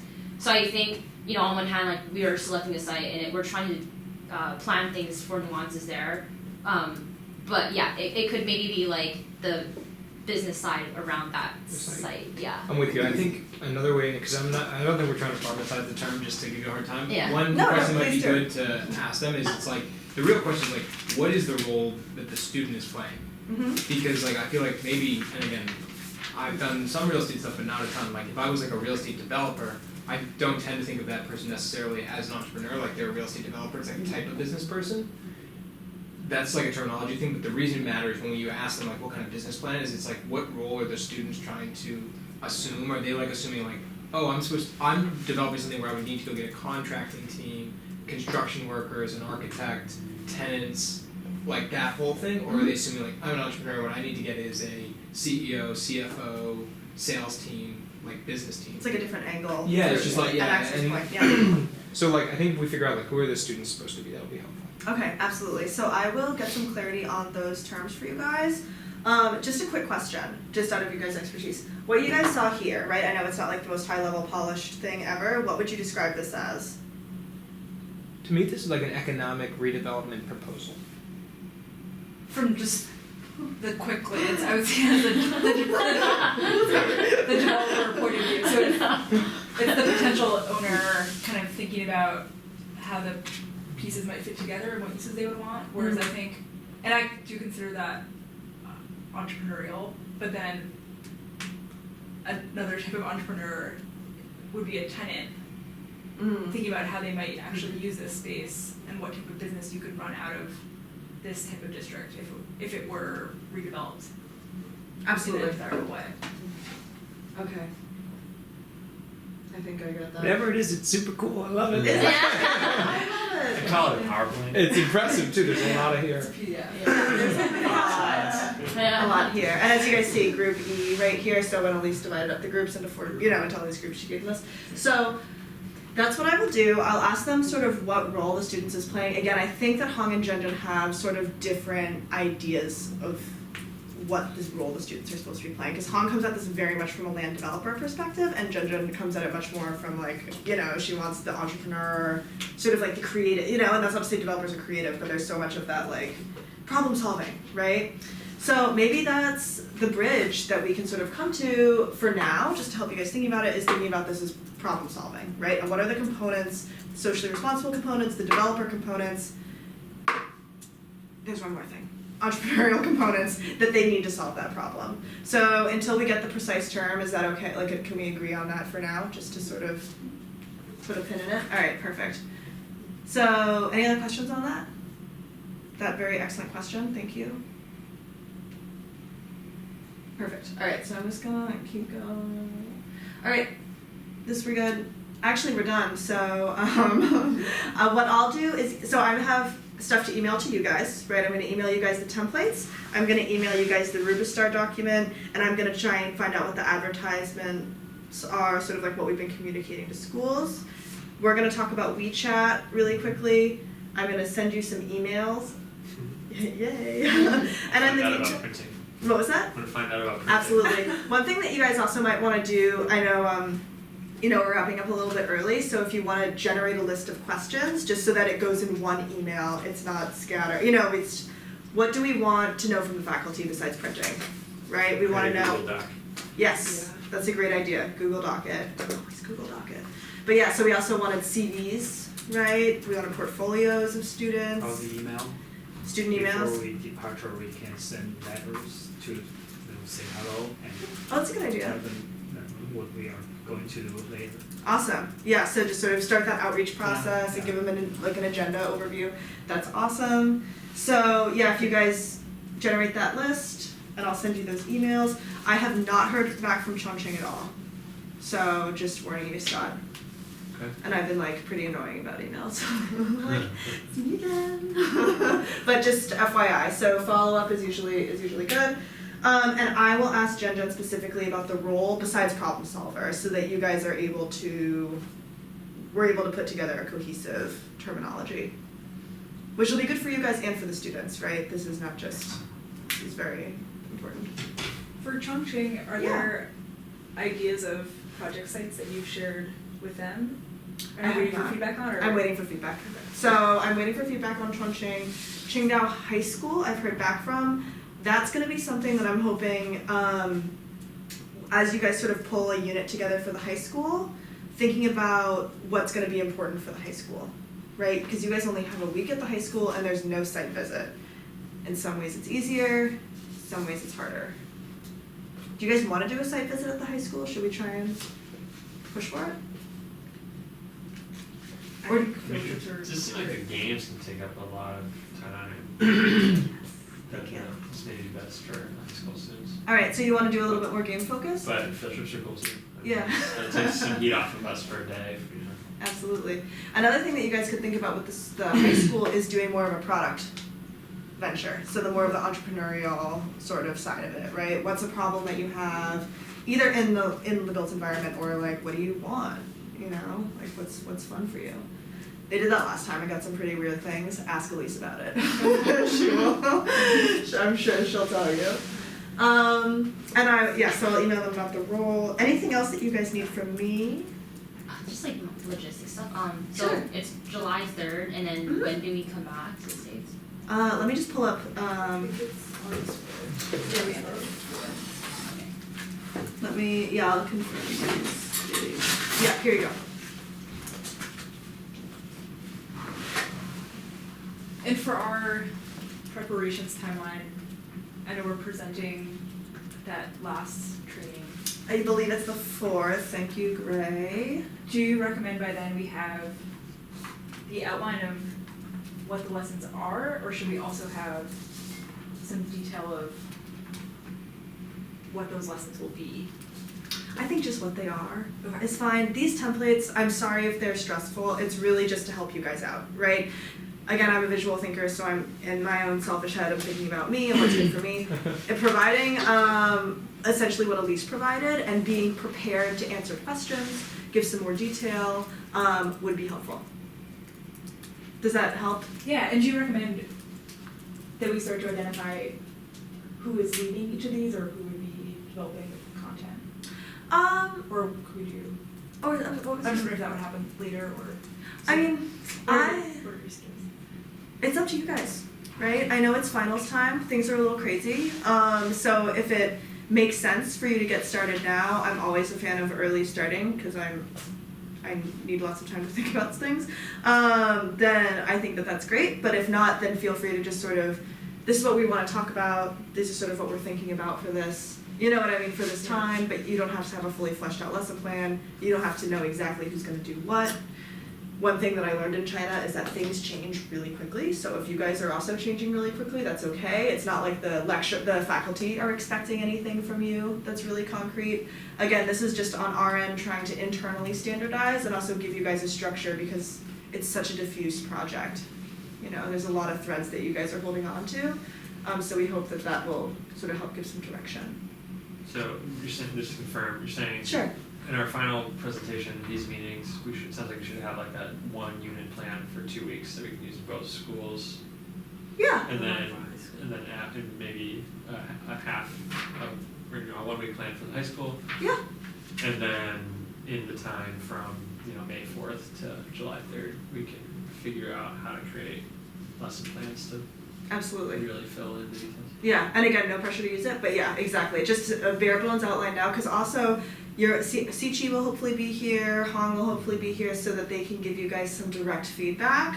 And so if you had fully fleshed out lesson plans anyway, and they were like, no, we don't, ditch that. That's just a waste of your time. So as much or as little as you want to do, but. Oh, and I forgot. Sorry, I was looking up in here for the last date. Oh, final session 4. Yep, on the 4th.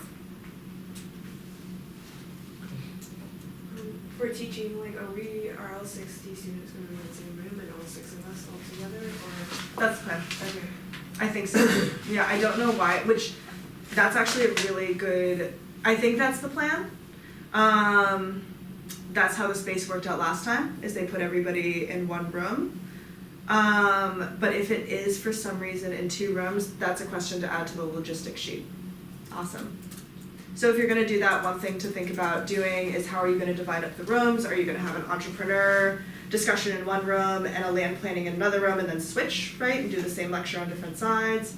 In which case then who's going to be the knowledge checker, right? Or is that something you'll have to forego for a session, right? So just something to think about then, but yeah. And also you might wanna ask about technology available in the room. So will you have a space to do PowerPoints? Will you have a chalkboard or whiteboard available? So. Air conditioning. What was your impression? That's actually an important question. What was your impression of what students were used to in terms of teaching style? Are they in the habit of doing group work, or is it usually much more lecture oriented for them? And So, other experiences too? I can't entirely say because they all came from very different schools. It seemed to me that they were a little bit, there's a lot more sort of like,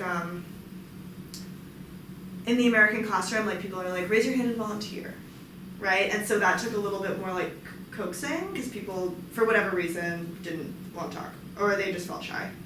But I don't know exactly what the difference is. Again, it's a lot of it, and that's why I also stress like social emotional presence and doing a lot of like validating, right? Like that was good, thank you for participating. You know what I mean? Like let's apply this idea here, right? Giving that sort of positive feedback to let students know that it's okay to talk too. I love positive feedback, I'm like a puppy, right? It's like, tell me amazing things. You know, so it's always good to just sort of let students know they're doing a good job and that their idea is good. You know, no side eyes or anything. Like, okay. That's not nice. But yeah, and again, you have kids who really sort of start talking immediately, and students who will take a lot longer and might not have any interest really participating. Anything else? What's our housing and logistics situation? Like, how do we get around? Great question. So last year, what happened? And also, if you guys need to go or anything, I can also just hang out for a while. You guys, yeah, do what you do. Housing and logistics. So last year, what they would do is put you either in dorms or in a hotel on campus or near campus, right? So actually, Qingdao has a hotel on campus. Right, I was like, I've never seen this before. I've also only gone to like small liberal arts schools, so I know nothing. But yeah, so that was what they had us do, and it was literally like a 3-minute walk to campus. When I was in Xiamen, which we aren't going to this time, but they put me in a hotel about 30 minutes from campus, but I could just like walk by the beach on the way to school. So it's all accessible, it's all close. They'll give you information on public transit if you need to take it, which you probably won't. And they also, all the schools graciously hooked us up with a student liaison. I'm advocating for getting those student liaisons paid. They do a lot of translating work and a lot of, they'll show you around, they'll do all this stuff. But so you'll have someone who is, fluent in English, who's able to sort of help show you around. But that's Is that something, are we responsible for communicating our accommodations, figuring that out on our own now? So last year, actually, the school figured it all out for us. Okay. Right? So that's something that you might, again, just want to ask, is about lodging. It's also something that I can check in with Sean about. But last year, the schools just hooked it up and paid for it and everything. And same with the student liaisons? Is we need to demand to have them, or will they just be there? Last time, they were just there, right? But it is something that you might, again, want to just sort of ask about. But last year, they just sort of magically appeared, and I was forever I guess- grateful. Asking if we could get introduced in advance might be a way of asking if they are planning to have them. Yeah, that's a good idea.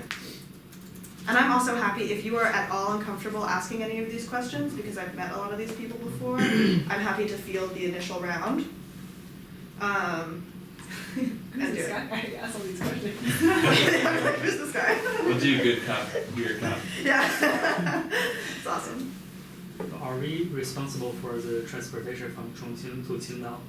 They, that's a really good question. Yeah, because we had to do that over the weekend, right? Last Yeah. week Sean said Yeah, yes. so I think Yeah, you book it yourself and it you could be book it. convenient for all of us to travel as a group Absolutely. and to book the same flight. Yeah. And we can call the taxi to the airport together. Absolutely, yeah. If we buy the tickets separately, it will be a lot of travel. Be chaos. It could absolutely be chaos. So maybe Try to do that. We can do that on WeChat. Yeah, you guys will get Yeah, reimbursed we through can- OSD, right?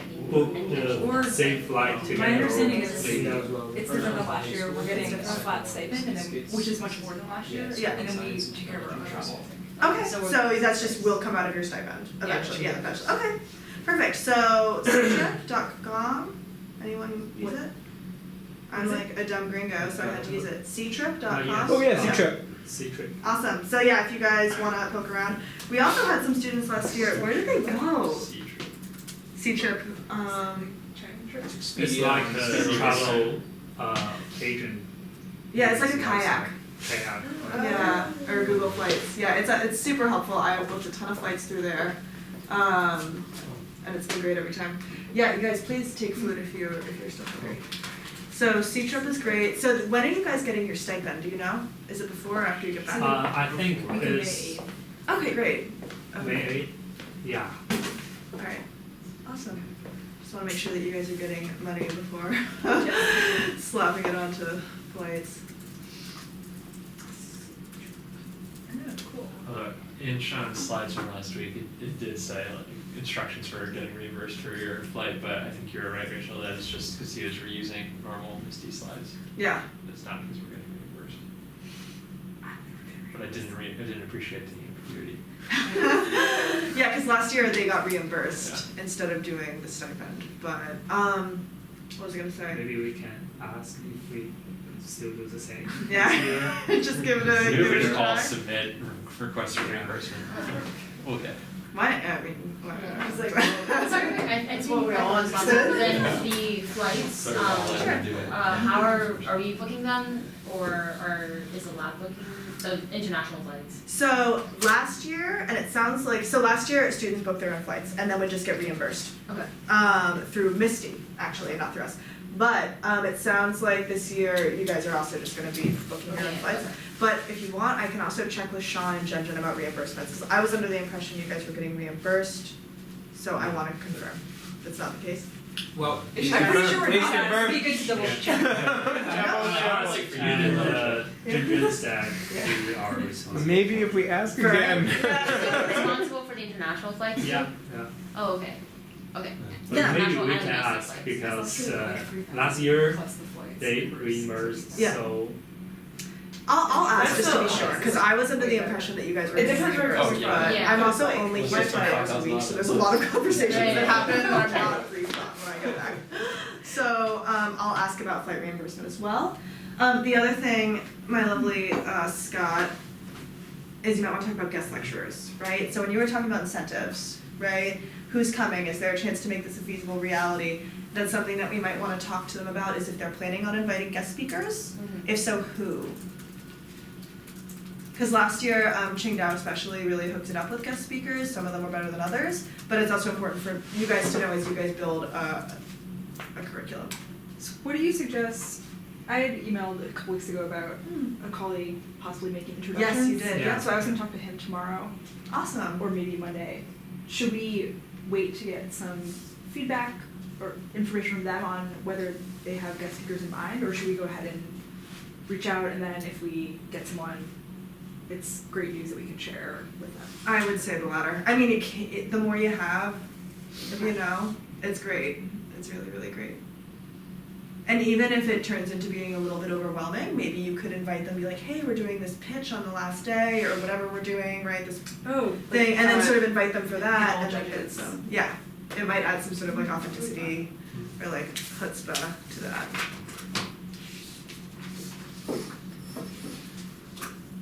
Awesome. Any other thoughts or questions?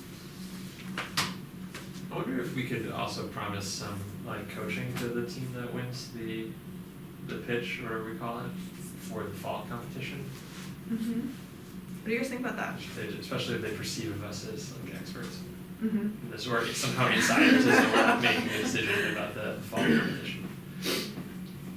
I think it's a good idea, what I've experienced, but I think that this is because we're at MIT where there's a huge support system, is you often get overloaded with mentor people. But if that, like, you know, I can perceive this being a very different situation where it's like, wow, cool, there are some people who are from far away that are, they love my idea and wanna, so like, I don't think it's bad, I think it's a cool idea. Yeah, so I'm a big fan of doing that, because at least implicit in this is that we do want to build, oh, and I know I said this last week, I'm gonna say it again now as soon as I finish my other sentence. We want to build connections between MIT and China. That's really the goal here, and that's one very tangible way to do that, is to offer your mentorship and expertise. The one thing that I would be wary about in connecting it with the open competition is we don't know who those judges are, right? I don't know what that criteria looks like, and I don't want to put you guys in the position of being the experts and then having, you know, having it not align with that. But I think offering is always great. The other thing, again, I know I said this previously, but I want to reemphasize it, students want to know about MIT. So if you can pull together, you know, something about like the Infinity Corridor and like whatever it is that undergrads do here, it seems pretty wild. I Yeah. have like a whole presentation on that from like giving it to all those really kids. That's awesome. Thank you. Videos and Oh, perfect. That's great. Quick question on attire. What do you recommend in terms of formality, dealing with hot weather, Oh, girl. moving around? Yeah. Sleeveless dress. It should be fine. Yes, Okay, that's okay. what I was doing with sleeveless dresses. All, you know, knee length, flats, you know, longer dresses. Yeah, it's really hot. Yeah. Brace yourself. Just like such a sweaty American when I'm there. I'm like, I'm warm. Please wear me a fan. But yeah, no, that would be fine. Like what you're wearing now looks great. Some countries men in Right. shorts. Okay. like- Yeah. And definitely shorts, it would be more like not for the Um, classroom, but maybe yeah. for a field trip or. I would, yeah. Yeah, I would say exactly. you're totally That's fine. Yeah, I mean, not like nothing crazy. Right? This isn't Coachella. Yeah, so just like, you know, something. No, that's actually really good. Yeah. I've been wondering that question myself. I'm like, oh, getting dressed is so hard. Yeah. Why? But yeah, what you're wearing is totally fine. Actually, what all of you guys are wearing looks fine to me. I might get like, you know, just a little more sprucey, but also whatever. You know? Yeah, so but you guys are all fine. Yeah, I wouldn't stress about it too much. Mm-hmm. It's a good question. Anything else? Is there a possibility to like bring them some sort of I don't know, like t-shirts, keychains, you know, those kind of stuff as Swaggery. prizes? Mhm. Yeah. Yes, we So do we have can that. make T-shirt with its logo Mm-hmm. on it, and give them as presents. Absolutely. Yeah, so what we did last year, and actually tell me what you guys think about this. So what we had them do last year is we had everyone got t-shirts because branding, right? And it looks super great when everyone's out wearing our t-shirts with the logo on it. And then we gave them pop sockets as rewards. Pop sockets are basically those little that pull out, and it had our logo on it still, but it would prop out. Basically, it leaves your phone. You can turn your phone into a TV, or like, you know, watch TV while you're working, which is my favorite thing to do. So, yeah, that's what we had last time. If you guys have any ideas for like cheap swag that's fun, please let me know. I'm happy to put in an order for it. T-shirts are going to definitely happen again, I'm sure. But for like the cool, you know, for like the kind of the fun stuff, you know. If you guys have any suggestions. So it's definitely not wicked fun. But, I do think it wouldn't be a bad idea for us to pick up a couple of these entrepreneurship books to bring over, and we could totally reward those way, especially if there are some Chinese. That's We'll have a no great idea. ability to confirm the veracity of the Chinese. We'll be like, is this really how I do that? And be like, I have no idea. Mhm. So, totally down with that. The one thing that, and I think that I'll talk to Junjun about it, the one hellish problem, you guys, transportation of things. So like literally last year, my annoying solution to the t-shirt thing, because I'm like, I'm not about to put 600 t-shirts in my bag, like I have enough clothes of my own, was have them shipped to the school, right? And in theory it should work out, but we actually did end up losing a package. International shipping is expensive, especially something that's heavy and full of shirts. Maybe we can make them in China. Actually, Yeah, let's manufacture in Shenzhen. Alibaba or Taobao. yeah. And that is another possibility. I literally went and printed more brochures there because I ran out of brochures. That, you know, one of my printing fiascos, one of many printing fiascos. I did that, and the turnaround time was amazing, and we got it done.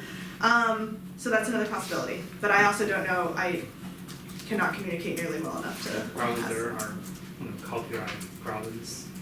Maybe. I Yeah. have no idea about the logistics, but yeah. So just something to plant a seed. If you guys have any ideas, let me know.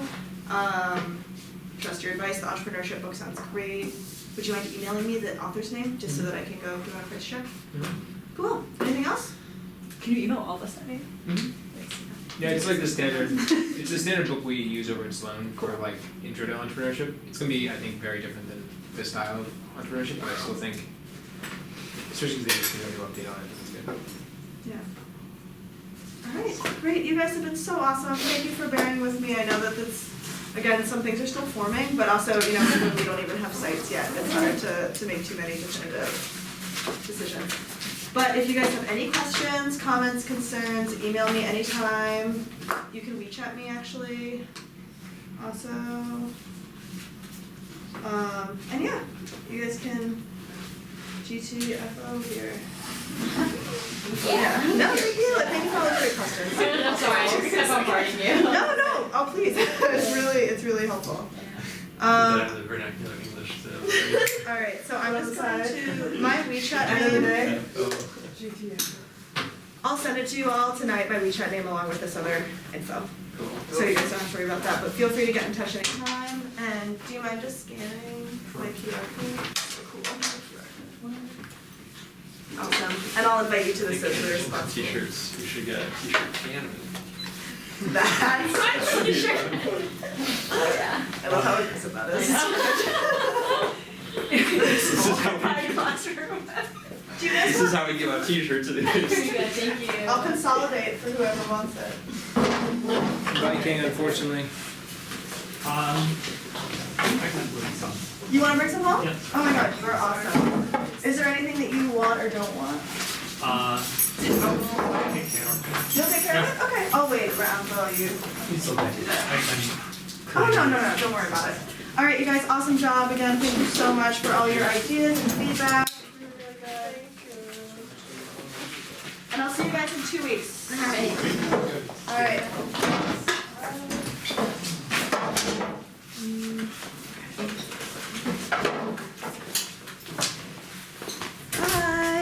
See you. Bye. Thank you.